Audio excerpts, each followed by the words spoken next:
അല്ലാഹ് ഒരു കാര്യം പറഞ്ഞാൽ, ഇസ്ലാം ഒരു കാര്യം പറഞ്ഞാൽ ഞാൻ അതിൽ അനുസരിക്കുന്നവനാണെന്നുള്ള മില്ലത്താണ് ഇബ്രാഹിം നബിന്റെ മില്ലത്ത്. സുഹൃത്തുക്കളെ, നമുക്കും ആ മില്ലത്താണ് ഉള്ളത്. ലഹരിയില്ലാത്ത മില്ലത്താണത്, അവിഹിത ബന്ധങ്ങളില്ലാത്ത മില്ലത്താണ്, പലിശയില്ലാത്ത, സാമ്പത്തിക തട്ടിപ്പുകളില്ലാത്ത, അതിക്രമ പ്രവർത്തനങ്ങളും കൊലപാതകങ്ങളും ഇല്ലാത്ത സമ്പൂർണമായ സമർപ്പണം അള്ളാഹ്ക്ക് വേണ്ടി കൊടുക്കുക. നമസ്കാരത്തിലും സക്കാത്തിലും വരെ സൂക്ഷ്മതയും കണിശതയും കാണിക്കുക.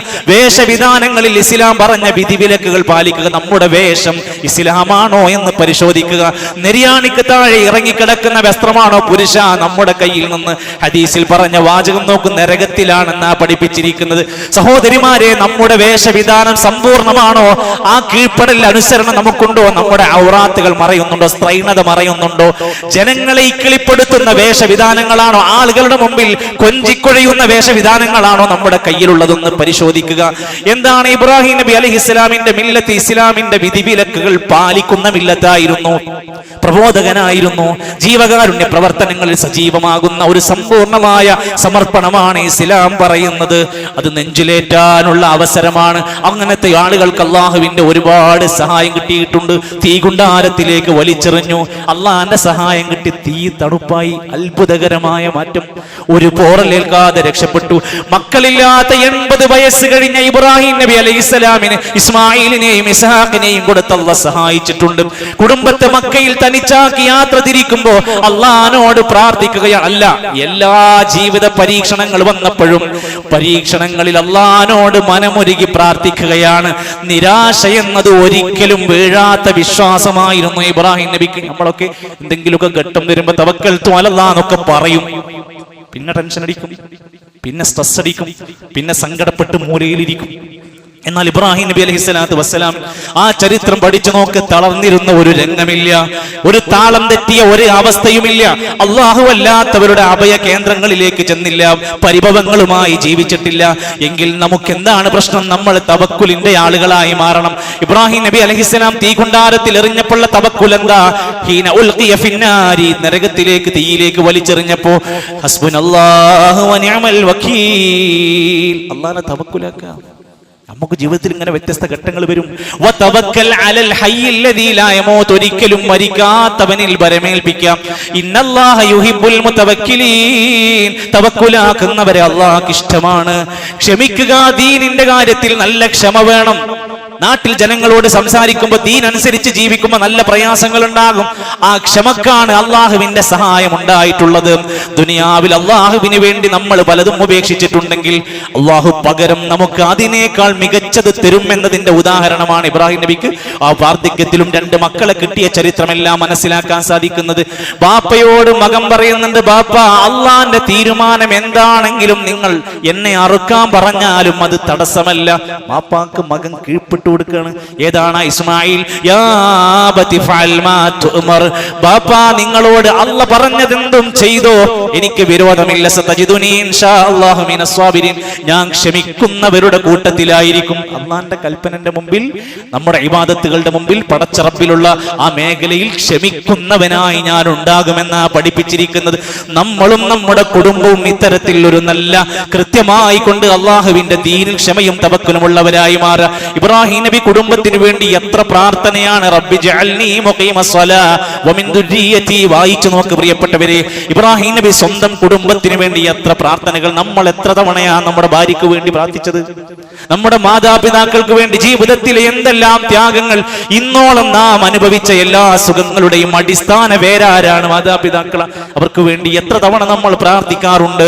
നമ്മുടെ പ്രിയപ്പെട്ട മക്കൾക്ക് എന്തെല്ലാം കുഞ്ഞു പരാതികൾ, പരിഭവങ്ങളുണ്ട്. നമ്മളത് മാറിക്കിട്ടാൻ നമ്മൾ എപ്പോഴെങ്കിലും ആത്മാർത്ഥമായി പ്രാർത്ഥിക്കാറുണ്ടോ? ഇബ്രാഹിം നബി പഠിപ്പിക്കുകയാണ്, ത്യാഗനിർഭരമായ ജീവിതമായിരുന്നു ആ കുടുംബത്തിന്റെ മൊത്തം അവസ്ഥ. എപ്പ തുടങ്ങിയ പരീക്ഷണ? വിവാഹത്തിന് മുമ്പ്, വിവാഹം കഴിഞ്ഞ് കുഞ്ഞുങ്ങളായി, എല്ലാ പരീക്ഷണം വന്നപ്പോഴും ഒന്നിനു പിറകെ ഒന്നായി കടന്നു വന്ന ഓരോ പരീക്ഷണങ്ങളെയും മനോഹരമായി അതിജീവിക്കാണ്. നമുക്കൊക്കെ വരാം. ആ പരീക്ഷണങ്ങളെല്ലാം പൂർണ്ണമായി അനുസരണയോടെ നിന്നു കൊടുക്കുകയാണ്. സഹോദരങ്ങളെ, ഇബ്രാഹിം നബി അലൈഹിസ്സലാമിന്റെ കുടുംബത്തെ ഓർക്കാത്ത ഒരു ഹജ്ജ് കടന്നു പോകുന്നുണ്ടോ? ഹജ്ജിന്റെ കർമ്മങ്ങൾ അവിടെ നടന്നുകൊണ്ടിരിക്കുക, പൂർത്തിയാക്കിയിട്ടില്ല. ഏതാനും ദിവസങ്ങൾ കൂടെ ബാക്കിയുണ്ട്. അല്ലാഹു അക്ബർ എന്ന വലിയ മന്ത്രധ്വനികളാണ്. ലബ്ബൈക് അല്ലാഹുമ്മ ലബ്ബൈക്, അല്ലാഹുവിനെ ഉയർത്തി പറയുന്ന വാക്കുകളാണ് മിനയിൽ മുസ്ദലിഫയിൽ എല്ലാം നമ്മൾ ഇതുവരെയും കേട്ടുകൊണ്ടിരിക്കുന്നത്. എവിടെയെങ്കിലും ഇബ്രാഹിം നബിയെ കാക്കണേ രക്ഷിക്കണേ എന്നൊരു വിളി കേൾക്കുന്നുണ്ടോ? ഇസ്മായിൽ നബിന്റെ ഹക്ക് ജാഹ് ബർക്കത്ത് കൊണ്ടൊരു വിളി ഹജ്ജിന്റെ ഇടയിൽ എവിടെയെങ്കിലും ഉണ്ടോ? സുഹൃത്തുക്കളെ, മരണപ്പെട്ടു പോയ നബിമാരോട്, വലിയമാരോട്, ബീവിമാരോട്, സ്വാലിഹീങ്ങളോട് ഒരു ദുആ ഇസ്ലാമിന്റെ ഇബാദത്തുകൾക്കിടയിൽ എവിടെയെങ്കിലും വരുന്നുണ്ടോ? ഇബ്രാഹിം നബി വലിയല്ലേ? ഇബ്രാഹിം നബി നബിയല്ലേ? ഇസ്മായിൽ നബി മഹത്വമല്ലേ? എന്തുകൊണ്ടാണ് ആ ഇബാദത്തുകളുടെ ഇടയിൽ ഒരു വരി പ്രാർത്ഥന ഇബ്രാഹിം നബിനോട് വരാത്തത്? ഹജ്ജിന്റെ ഓരോ സന്ദർഭങ്ങളിൽ എത്രയെത്ര ദിക്റുകളാണ്. ഏതെങ്കിലും ഒരു മരണപ്പെട്ട വ്യക്തിയോടൊരു തേട്ടമുണ്ടോ? ലോകം നിയന്ത്രിക്കുന്നത് വലിയമാരും ഖുതുബുമാരും ഔസുമാരുമാണെന്ന പിഴച്ച ശിർക്കൻ വിശ്വാസങ്ങൾ പാടി ചൊല്ലി നടക്കുന്ന കാലത്താണ് നമ്മൾ ജീവിക്കുന്നത്. പ്രതിസന്ധി ഘട്ടങ്ങൾ എന്ത് വന്നാലും ഞാൻ എന്റെ റബ്ബിനോടെ പ്രാർത്ഥിക്കൂ എന്ന് പ്രഖ്യാപിക്കേണ്ടവരാണ് ഇബ്രാഹിമി മില്ലത്ത്. അള്ളാന്റെ മാർഗത്തിൽ യഥാർത്ഥ ജിഹാദ് നടത്തണം. മില്ലത്തെ അബീക്കും ഇബ്രാഹിം, നിങ്ങളുടെ ഇബ്രാഹിം നബിന്റെ മില്ലത്തിലേക്ക് നിങ്ങൾ വരണം. ഹുവസമ്മാകുമുൽ മുസ്ലിമീൻ, അവരാണ് നിങ്ങൾക്ക് മുസ്ലിമീങ്ങൾ എന്ന പേര് വിശേഷണത്തിലേക്ക് കൊടുത്തു തന്നിരിക്കുന്നത്.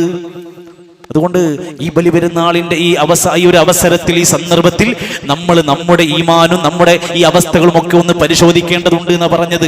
അതോടൊപ്പം തന്നെ നമ്മളൊക്കെ ജീവിക്കുന്ന ഓരോ രാജ്യവും ഓരോ നാടും, ജീവിക്കുന്ന നാടും പ്രദേശവും ഒക്കെ മുസ്ലിമിനൊരു വൈകാരിക ബന്ധമുള്ള ഇടങ്ങളാണ്. അവൻ ജീവിക്കുന്ന ഏത് നാട്ടിലും ഒരു സ്വസ്ഥതയും സമാധാനവും നിറയണമെന്നവൻ ആഗ്രഹിക്കണം. ഇബ്രാഹിം നബി ആഗ്രഹിച്ചു, പ്രാർത്ഥിച്ചു. ഇന്ന് വരെ നമ്മൾ നമ്മുടെ ഇന്ത്യക്ക് വേണ്ടി, കേരളത്തിന് വേണ്ടി, നമ്മുടെ രാജ്യത്തിന് വേണ്ടി എപ്പോഴെങ്കിലും പ്രാർത്ഥിക്കാറുണ്ടോ? പ്രാർത്ഥിക്കണം. വൈദഖാല ഇബ്രാഹീമു റബ്ബി ജഅൽ ഹാദാ ബലദൻ ആമിനാ, നിർഭയത്വത്തിന്റെ രാജ്യമാക്കണമെന്ന പ്രാർത്ഥന. ഭരണാധികാരികൾ മാറും, രാജ്യത്തിന്റെ ജീവിത സാഹചര്യങ്ങൾ മാറും, പക്ഷെ ആ മണ്ണിനോടൊരു വികാരം നമുക്ക് വേണം. ഈ നാട്ടിൽ നമുക്ക് പഠിക്കണം, ഇവിടെ ജീവിക്കണം, ജോലി ചെയ്യണം, മതപരമായ സ്വാതന്ത്ര്യം വേണം, പ്രബോധന സാഹചര്യം വേണം, എല്ലാം ഇവിടെ നിലനിൽക്കണം. എന്താ ചെയ്യുക? പടച്ച റബ്ബിനെ പ്രാർത്ഥനയോടെ റബ്ബിലേക്ക് കടന്നു വരണം. സഹോദരിമാരെ, ബലിപെരുന്നാളിലും ചെറിയ പെരുന്നാളിലും നബിതങ്ങൾ പ്രത്യേകം ഉപദേശം കൊടുത്ത സംഘമാണ് സഹോദരിമാര്. അവർ കേൾക്കാൻ വേണ്ടി അടുത്ത് കയറി സംസാരിക്കാറുണ്ട്.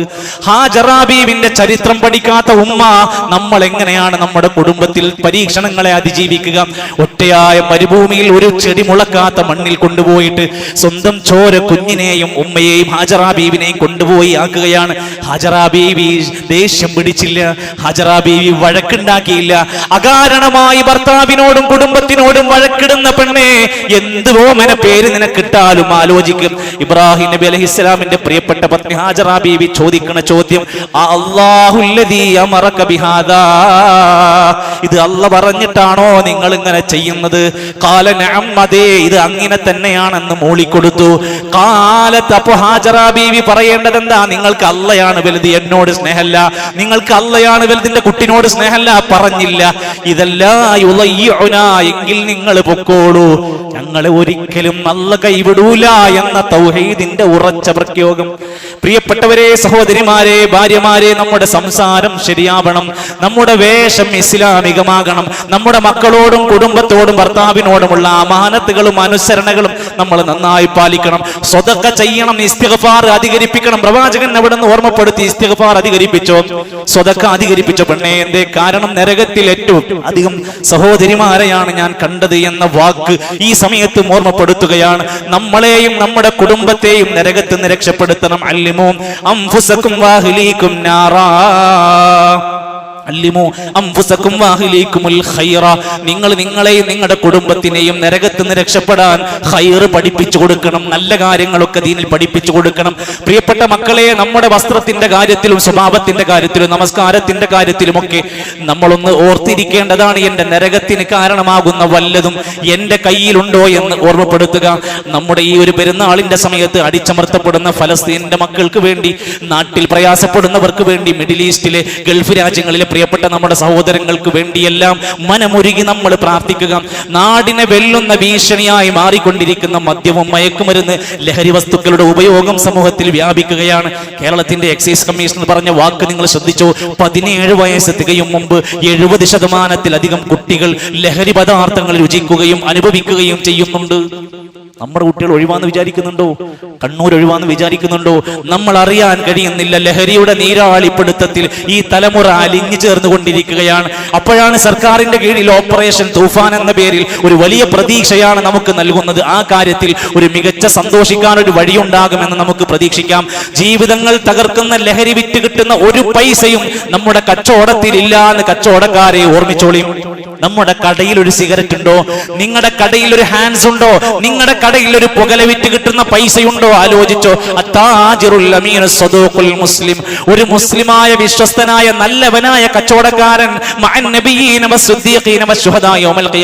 ഈ പറഞ്ഞ നല്ല സ്വാലിഹീങ്ങളുടെ കൂടെ ഖിയാമത്ത് നാളിൽ ഉണ്ടാകും. ലഹരി ഒരു നേരം ഉപയോഗിക്കാൻ തോന്നുന്നുണ്ടോ? ഒന്ന് വലിക്കാനും കുടിക്കാനും തോന്നുന്നുണ്ടോ? മൻ ശരിബൽ ഹംറാ വ സകിറ, ഒരാൾ മദ്യം കുടിക്കുന്നു, ലഹരി നുകരുന്നു, ലം തുഖബല്ലഹു സ്വലാത 40 സ്വബാഹ, 40 പ്രഭാതത്തിലെ നിസ്കാരം അവന്റെ സ്വീകരിക്കൂല. 40 പ്രഭാതത്തിലെ നിസ്കാരമില്ലെന്ന് പറഞ്ഞ കാഫിറിന്റെ കോലത്തിലേക്ക് എത്തി. ഖിയാമത്ത് നാളിൽ തീനത്തുൽ ഖബാൽ എന്ന മുഷിഞ്ഞ ചീഞ്ഞ നാറിയ ദുർഗന്ധം പേറിയ തീനത്തുൽ ഖബാൽ കുടിക്കാൻ കൊടുക്കുന്നത് ലഹരിക്കാർക്കാണെന്ന് ഓർമ്മയുണ്ടാവണം. ഈ ഉമ്മത്തിന്റെ ഇസ്സത്തിനെ ഇവിടെ ചോദ്യം ചെയ്യപ്പെടുകയാണ്. ഞാൻ അവസാനിപ്പിക്കുമ്പോൾ പ്രിയപ്പെട്ടവര് ഗൗരവത്തോടെ പറയുകയാണ്, നമ്മൾ എല്ലാവരും ഒന്ന് ഉണർന്ന് കേൾക്കണം. ഈ ഉമ്മത്തിന്റെ ഇസ്സത്തിനെ ചോദ്യം ചെയ്യപ്പെടുകയാണ്. എന്താണ് നമ്മൾ ചെയ്യുക? ഒരു ഭാഗത്താണെങ്കിൽ നമ്മുടെ സമുദായത്തെ മതവിശ്വാസത്തിൽ നിന്ന് അടർത്തി മാറ്റാൻ ലിബറലിസവും മോഡേണിറ്റിയും അരയും തലയും മുറുക്കി സർവസജ്ജമായ അവസ്ഥയിലാണ്. ലിബറലിസം അങ്ങനെ കൊണ്ടുവന്നിട്ട് ദീനെ നമ്മൾ തള്ളി മാറ്റണം. മോഡേണിറ്റി, നമ്മളൊക്കെ മോഡേൺ ആവണം എന്ന് പറഞ്ഞിട്ട് നമ്മുടെ അടിസ്ഥാന കാര്യങ്ങളിൽ നിന്നെല്ലാം തിരിച്ചു കൊണ്ടുപോവുക. മറുഭാഗത്ത് ഇസ്ലാമിന് നേരെ വിദ്വേഷ പ്രചരണങ്ങൾ, എമ്മാതിരി പ്രചരണങ്ങളാ. ഇസ്ലാം ഭീകരവാദത്തിന്റെ മതമാണ്, പെൺവിരുദ്ധതയുടെ മതമാണ്, സ്ത്രീകൾക്കൊരു സ്വാതന്ത്ര്യവുമില്ല, ഇസ്ലാം ഒരു പിന്തിരിപ്പൻ ആശയമാണെന്നൊക്കെ പറഞ്ഞു നടക്കുന്ന ആളുകളെ, ഇവിടെയാണ് പക്വമായി ചില ചോദ്യങ്ങളൊക്കെ നമുക്ക് ചോദിക്കാൻ പഠിക്കണം. നമ്മൾ ആലോചിച്ചു നോക്ക്. ബലിപെരുന്നാൾ വരുമ്പോ ഭയങ്കര വിമർശനമാണ്. നിങ്ങളുടെ ദൈവത്തിന് എന്തിനാ ചോര കൊണ്ട് ഇഷ്ടപ്പെടുന്ന ദൈവമാണോ നിങ്ങളുടെ ദൈവമെന്ന് ചോദിക്കുന്നവരോട് തിരിച്ചു ചോദിക്കാൻ നമ്മുടെ കയ്യിൽ മരുന്ന് വേണം, ഇൽമു വേണം. ആക്ഷേപിക്കാൻ മാത്രമല്ല, രക്തം കണ്ടാ സന്തോഷിക്കുന്ന ദൈവമാണോ? അല്ല. രക്തമോ അറവ് നടത്തുന്ന മൃഗത്തിന്റെ മാംസമോ അള്ളാന്റെ അടുത്തെത്തൂല. തഖ്വയാണ് എത്തുന്നത്. ചെറിയ പെരുന്നാൾ വന്നപ്പോ ലക്ഷക്കണക്കിന് കിൻഡലല്ലേ നാട്ടിലെ പാവപ്പെട്ടവർക്ക് സ്വതക്കയായി കൊണ്ട് അരി കൊടുത്തത്. ഒരു മാസക്കാലത്ത് നടന്ന ഇഫ്താർ കിറ്റുകളും അടക്കം കേരളത്തിലും ലോകത്തിന്റെ വിവിധ ഭാഗത്ത് ഇസ്ലാമിലെ ആരാധന ആഘോഷങ്ങൾ വരെ ഭയങ്കരമായ നന്മയിലൂടെയാണ് ഊട്ടിയുറപ്പിക്കപ്പെടുന്നത്. ബലിപെരുന്നാൾ വരുമ്പോഴും ഹജ്ജ് വരുമ്പോഴും എത്ര അറവ് നടക്കുന്നു. ആ അറുത്ത മൃഗത്തിനെ കൊണ്ടുപോയി കുഴിച്ചിടുകയല്ല, അറുത്തതിന്റെ മാംസം സാധു രാജ്യങ്ങളിലേക്ക്, അയൽപക്ക പ്രദേശങ്ങളിലേക്ക്, പാവപ്പെട്ട മുസ്ലിമീങ്ങളിലും അല്ലാത്തവരിലും അത് എത്തിപ്പെടുന്ന ആ അവസ്ഥയാണെങ്കിൽ നോക്കൂ നിങ്ങൾ, നമ്മുടെ നാട്ടിലെ ദേവാലയങ്ങളിൽ മറ്റുമൊക്കെ ഉണ്ടാകുന്ന ഭണ്ഡാരപ്പെട്ടികൾ കോടികളുടെ സ്വത്തുണ്ട്. എന്താണ് അത് ചെയ്യുന്നത്? അവിടെ ഇരിക്കുക. എന്നാൽ ഇസ്ലാം പറയുന്നത് ഇതൊന്നുമല്ല എന്നും ആളുകൾക്ക് ഉപകാരമുള്ള കാര്യങ്ങൾ ചെയ്യണമെന്നും പ്രേരിപ്പിക്കുകയാണ്. നോക്കൂ നിങ്ങൾ, 5 വർഷത്തിൽ ഒരിക്കൽ നടക്കുന്ന ലോകത്തിലെ ഏറ്റവും വലിയ മൃഗബലിയാണ് നേപ്പാളിലെ ഗതിമൈ എന്ന് പറയുന്ന ഉത്സവം. പഠിക്കാൻ വേണ്ടി പറയാ, 2009 5 ലക്ഷത്തിലധികം എരുമകളെയും ആടുകളെയും കോഴികളെയും മൃഗങ്ങളെയും ബലി ചെയ്തതായി കണക്കാക്കുന്നുണ്ട് വാർത്തയിൽ. ആ ചീഞ്ഞളിഞ്ഞ് അഴുകിപ്പോയതല്ലാതെ അതിൽ നിന്നൊരു മാംസവും ഒരു മനുഷ്യനും വീതിച്ചു കൊടുത്തിട്ടില്ല. 5 ലക്ഷം മൃഗങ്ങളെ കൊടുത്തു. മധ്യപ്രദേശിലെ അനുപൂർ ജില്ല എന്ന് പറയുന്ന ജില്ലയിൽ നർമ്മദ നദിയിൽ മതപരമായ ഒരു ചടങ്ങിന്റെ പേരിൽ 11,000 ലിറ്റർ പാലങ്ങ് ഒഴുക്കിവിട്ടു, ഒരു മനുഷ്യനും ഉപകാരമില്ലാതെ. ഇസ്ലാം അതിൽ ഓരോ കാര്യങ്ങളിലും ഇങ്ങനെ വിമർശിക്കുന്നവർക്കുള്ള മറുപടിയാണ് പറയുന്നത് എന്ന ചിന്തയുണ്ടാവണം. നമ്മൾ വിമർശിക്കുന്നവരുടെ കൂടെ കൈയടിക്കാനല്ല, മറുപടി പറയേണ്ടവരാണെന്ന ബോധ്യം ഈ ഇരിക്കുന്ന സാധാരണക്കാർക്ക് വേണം, പണ്ഡിതന്മാർക്ക് വേണം, നേതാക്കന്മാർക്ക് വേണം. നമ്മുടെ സോഷ്യൽ മീഡിയകൾ അതിനുള്ളതാണ്. സത്യം തുറന്നു പറയാൻ, ധർമ്മം പഠിപ്പിക്കാൻ, അള്ളാഹുവിന്റെ ദീൻ ഉയർത്തിപ്പിടിക്കാൻ, അള്ളാഹുവിലേക്കുള്ള അടുപ്പത്തിനായിരിക്കണം. ചീഞ്ഞളിഞ്ഞ സോഷ്യൽ മീഡിയ സംസ്കാരങ്ങളിൽ നിന്ന് ദുർഗന്ധം വമിക്കുന്നതിലെ ചപ്പുചണ്ടികളായി മാറാതെ കൃത്യമായ അച്ചടക്കബോധത്തോടെ സോഷ്യൽ മീഡിയ കൈകാര്യം ചെയ്യുന്നവരായി മാറണം. ഞാൻ അവസാനിപ്പിക്കുമ്പോൾ ബലിപെരുന്നാളിന്റെ ഈ ദിവസങ്ങളിൽ തക്ബീറുകൾ അധികരിപ്പിക്കുക, ആഘോഷങ്ങൾ അതിർവരമ്പുകളില്ലാതെ കുത്തഴിഞ്ഞു പോകാതിരിക്കാൻ ശ്രദ്ധിക്കുക. സ്വതക്കകൾ അധികരിപ്പിക്കുക. പള്ളിയിലും അനുബന്ധമായ നാട്ടിലും പാവപ്പെട്ട മനുഷ്യർക്കുള്ള സ്വതക്കത്തിൽ പ്രധാനമാണ് ഉദ്ഹിയത്തിന്റെ മാംസം പാവങ്ങളുടെ കൈകളിലേക്ക് എത്തുക. ബലികർമ്മങ്ങളിൽ നമ്മൾ പങ്കാളികളാവണം. അതിന്റെ മാംസം വിതരണം ചെയ്യാൻ നമ്മൾ ഉണ്ടാവണം. ഉദ്ഹിയത്തിൽ സാക്ഷികളാവണം. അതിന്റെ പാവപ്പെട്ടവരിലേക്ക് ആ കീസുകൾ എത്തിക്കിട്ടാൻ നമ്മൾ ഓരോരുത്തരും ഷെയർ കൂടിയവരും അല്ലാത്തവരും ഉണ്ടാവണം. ഈദ്ഗാഹിൽ ഒരുപാട് പുതിയ മുഖങ്ങളെ കാണുന്നുണ്ട്. നമ്മൾ പരിചയപ്പെടണം. നമ്മൾ നമ്മുടെ കാര്യങ്ങൾ കഴിഞ്ഞ് ഇറങ്ങി ഓടുന്നവരായി മാറി. ആരാണ് അയാൾ? നിങ്ങൾ എവിടുന്ന് വരുന്നു? എന്താണ് പേര്? സൗഹൃദങ്ങൾ സ്ഥാപിക്കാൻ, പ്രത്യേകിച്ചും ഒരേ പള്ളിയിൽ ഒരേ സ്ഥലത്ത് ഒരുമിച്ച് കൂടുന്നവരെ പരിചയപ്പെട്ട് ഈമാൻ പുതുക്കാൻ, പരിചയം പുതുക്കാൻ, ആശംസകൾ കൈമാറാൻ ശ്രദ്ധിക്കണം. അറ്റുപോയ ഒരു കുടുംബ ബന്ധങ്ങളും ഇല്ലാതെ ഇന്ന് തന്നെ ഫോൺ വിളിക്കാൻ പറ്റുന്നവർ വിളിക്കുക, പോയി കാണേണ്ടവരെ കാണുക. ഒരു ബന്ധവും കുടുംബത്തിൽ മുറിഞ്ഞു പോയിട്ടില്ല എന്നത് ശ്രദ്ധിക്കുക. പ്രായമായവർ, രോഗികൾ, അതുപോലെ ആശ്വസിപ്പിക്കേണ്ടവരെ ആശ്വസിപ്പിക്കുക. അതിഥികളെ നന്നായി സൽക്കരിക്കുക. അയൽവാസികളോട് സൗഹൃദം സ്ഥാപിക്കുക. പെരുന്നാൾ ഒരു നല്ല ഓർമ്മയായി മാറണം. കേവലം ഉറങ്ങി ഫോണിൽ തോണ്ടിയിരുന്ന് തീർന്നു കളയുന്ന ഒന്നായി മാറ്റരുത്. ചെറിയ കുട്ടികളുടെ ആഘോഷമാണ്. അവർക്ക് സമ്മാനങ്ങളും മിഠായികളും ഒക്കെ കൊടുക്കാൻ ഇതൊരവസരമായി ഉപയോഗപ്പെടുത്തുക. വിദേശത്തോ സ്വദേശത്തോ നാട്ടിലോ ഇല്ലാതെ പോയ ആളുകളുമായി മൊബൈൽ വഴിയെങ്കിലും സൗഹൃദം സ്ഥാപിക്കാൻ, ആശംസകൾ കൈമാറാൻ ശ്രദ്ധിക്കുക. ആഘോഷം എന്ന് കേൾക്കുമ്പോൾ പടക്കവും അതുപോലെ തന്നെ ആഘോഷത്തിന്റെ വൈദ്യങ്ങൾ നിറഞ്ഞ ഒരുപാട് മേൽക്കൈകൾ ചാർത്തിക്കൊണ്ട് ഇതിനെ ചളിയാക്കി മാറ്റുന്നതിൽ നിന്ന് വിട്ടു നിൽക്കാൻ ശ്രദ്ധിക്കുക. യാത്രകൾ സുരക്ഷിതമായ, അപകടകരമല്ലാത്ത രൂപത്തിലാക്കാൻ പരമാവധി ശ്രമിക്കുക.